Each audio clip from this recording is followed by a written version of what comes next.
Today I'm going to be doing the first of hopefully many of a series of videos that I've been wanting to do for a long time called Mountain Musings.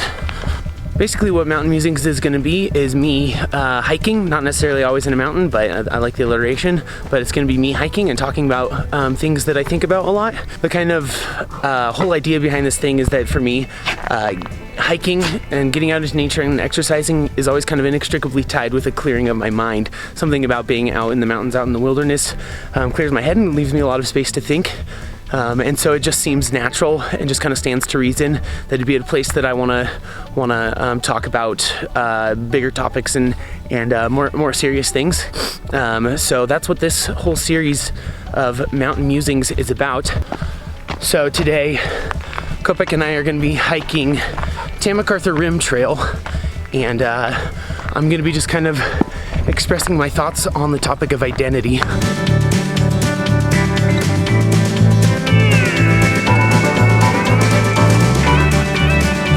So identity is kind of a vague term.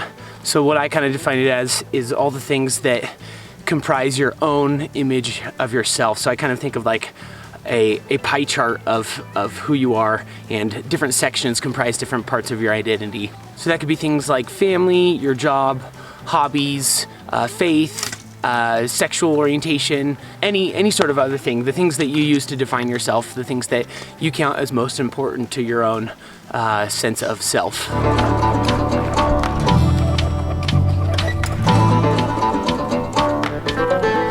So this video is not intended to be about my identity in particular, but just kind of the whole general concept of identity.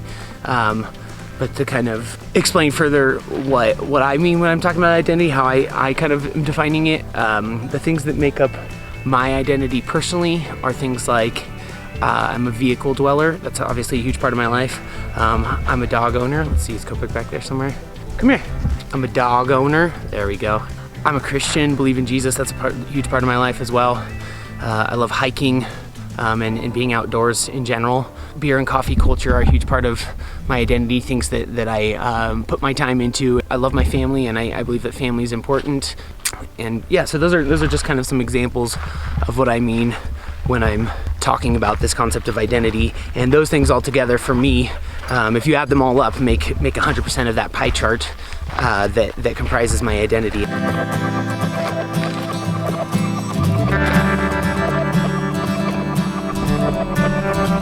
So in my mind, things like happiness and joy are like directly proportional to the stability of those significant portions of your like identity pie. And if portions of your identity are unstable for whatever reason, it I think contributes or is a big part of what leads to like unhappiness or depression, that kind of stuff. So kind of with that in mind, I think there are like two threats to our identity. The first of which is having too large of a portion of our identity on one single thing, and that thing not being a stable, something that fluctuates too easily, or something that's not concrete or set in stone or can be changed.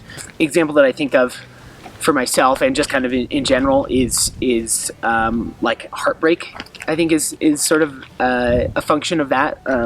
When we're in a relationship, we're like putting a lot of our identity into our relationship with one singular person, and when those relationships like go south, then that large chunk of our identity gets kind of shattered, and you have like an incomplete picture. And I think that's essentially what like heartbreak is, taking away such a significant portion of the way that you define yourself, and that's why it is painful.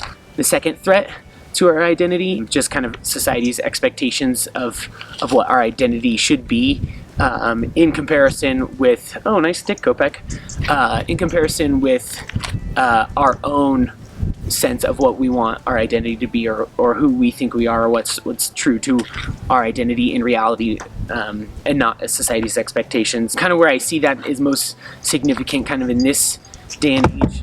Kopek, freaking balls. Kopek just ran into the camera, so if it shifted a little bit, my bad. And then the kind of example that I can think of for that, that is pertinent to my own like journey of shaping my identity is getting married and having kids.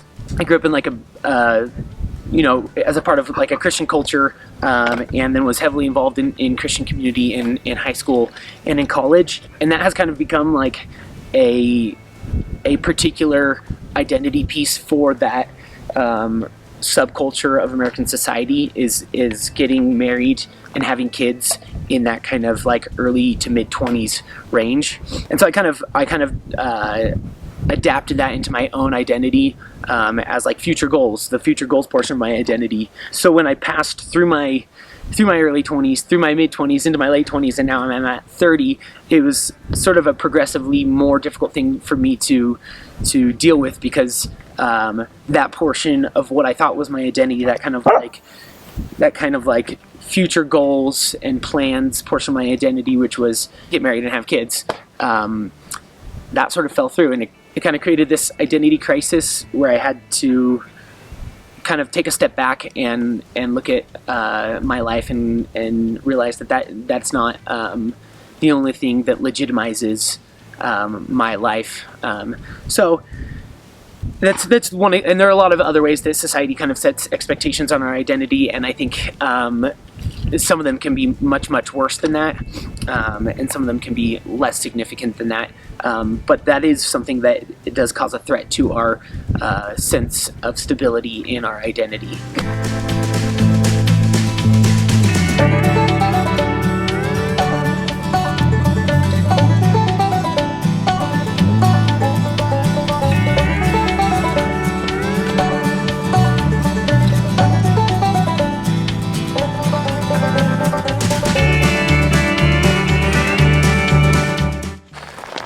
All right, as you saw by that sign over there, we have reached the end of the trail, and it is pretty spectacular up here.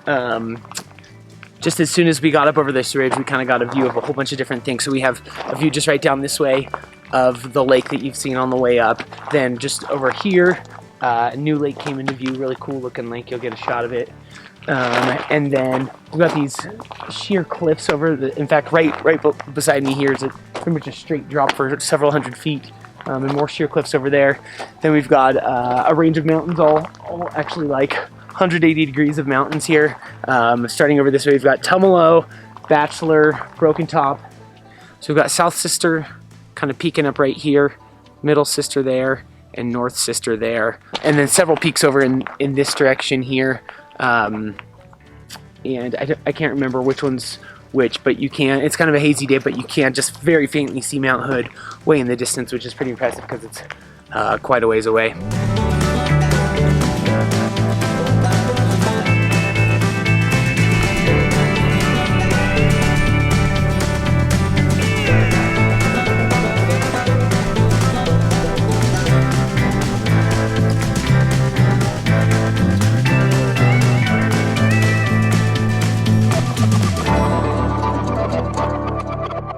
So I have a degree in psychology, but I am by no means and by no stretch of the imagination certified or qualified to provide counseling of any sort. So what I'm saying is just kind of my own personal opinion on these matters and my own way of thinking about them and looking at them, just kind of thoughts I've had as I've sort of walked through this journey of developing my own identity. Take what I say with a grain of salt, and when necessary, seek actual professional help when it comes to these things. But the last thing that I do kind of want to talk about in regards to identity is what, in my opinion, is a healthy way to develop a sense of identity.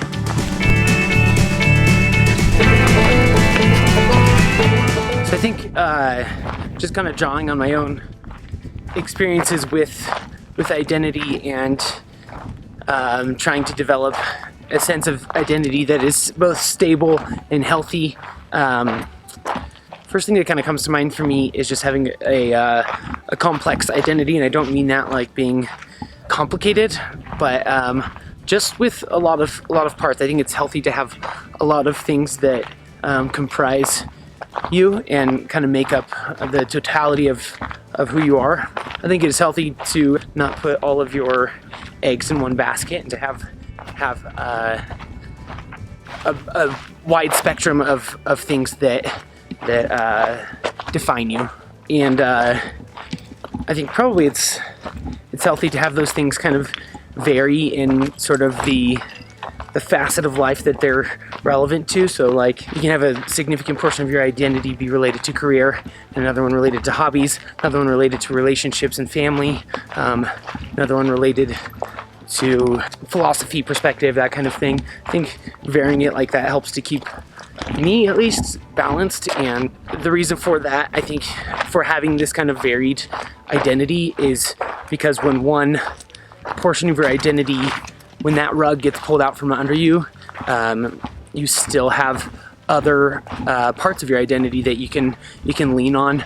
I think it's a healthy thing for like your own perspective of your self-worth too, because if all your eggs are in one basket and that thing kind of disappears, then and you've put all your worth in that, then your self-worth kind of goes out the window. I was talking to my sister pretty recently about this whole thing, and we were kind of talking about things that we were embarrassed about, and one of the things she was embarrassed about is that she, for a while, was telling people that between undergrad and grad school she was taking a year off to save and that kind of stuff, when in reality she didn't get into any of the grad schools that she applied to, but she's always been just such a good student that it's become a huge part of her identity.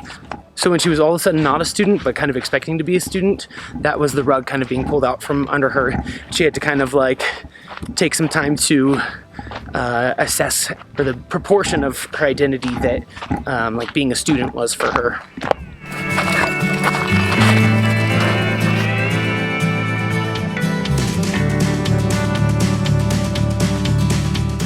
So another tactic for me for developing a healthy identity is kind of shaping your identity around things that are very stable, things that aren't prone to changing or aren't going to fail you in that sense.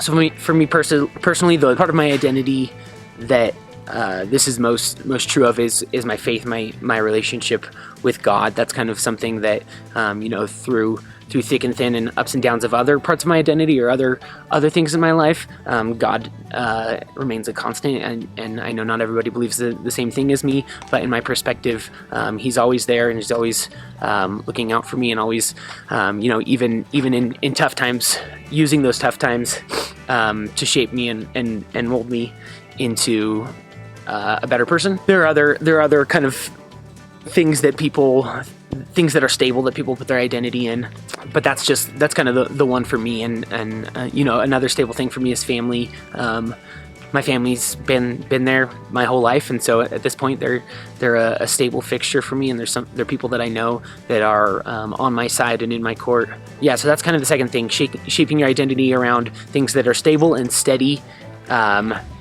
Will kind of prevent those identity crises from happening. It'll prevent the rug from being pulled out from under you because those things are constants.